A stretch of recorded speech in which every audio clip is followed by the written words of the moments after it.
तराई में वादी श्री राम राजपुत्र अमेरिका निवासी ग्राम चैपुरवा ने 10/9/2025 को ये सूचना दी थी कि उनकी पत्नी घर पर थी और कुछ लोग अंदर आए, उनकी पत्नी को बांध के उनके जेवरात लूट के चले गए हैं।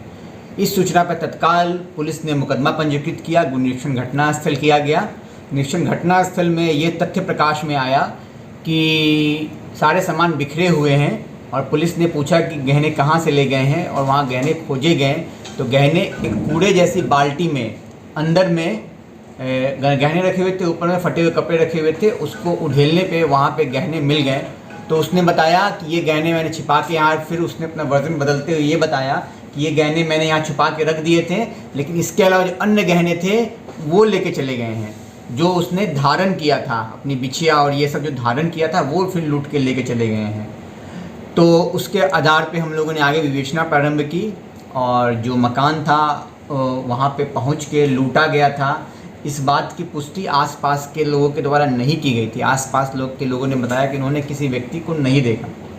तो ये संभव भी था कि कोई आया भी हो, न भी आया हो, इसीलिए बहुत ही संजीदगी से विवेचना की गई। आसपास सीसीटीवी कैमरा देखे गए, सर्विलांस का प्रयोग किया गया और साथ ही साथ मुखबिर लगाए गए।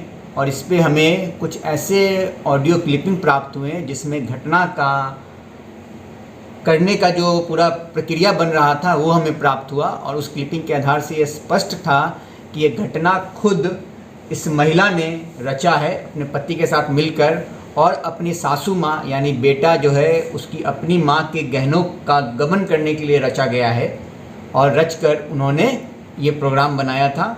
और इसका पुलिस ने सफल अनावरण किया है। इस सफल अनावरण के लिए एडिशनल एसपी, संबंधित क्षेत्राधिकारी और थाना प्रभारी बधाई के पात्र हैं कि उन्होंने इस अफवाह की दुनिया में, जो अफवाह चल रही थी, इसकी दुनिया में इन लोगों ने सोचा कि अपनी ही माँ का हम गहने का गबन कर ले, और इसीलिए इन्होंने पूरी की पूरी ये झूठी घटना को रचा था और इसका सफल अनावरण किया है। और इस सफल अनावरण के बाद इन दोनों को गिरफ्तार किया गया है और आज न्यायालय के समक्ष प्रस्तुत किया जा रहा है। और आपके माध्यम से मैं सभी जनपद वासियों को ये सूचना दे रहा हूँ कि कोई भी इस अफवाह को बढ़ावा न दे, और इस अफवाह की आड़ में जो लोग लोभी हैं वो लोग ऐसी ही घटना को रच के अपने ही परिवार के लोगों के साथ गबन करने का प्रयास कर रहे हैं। इससे सब लोग सावधानी बरतें।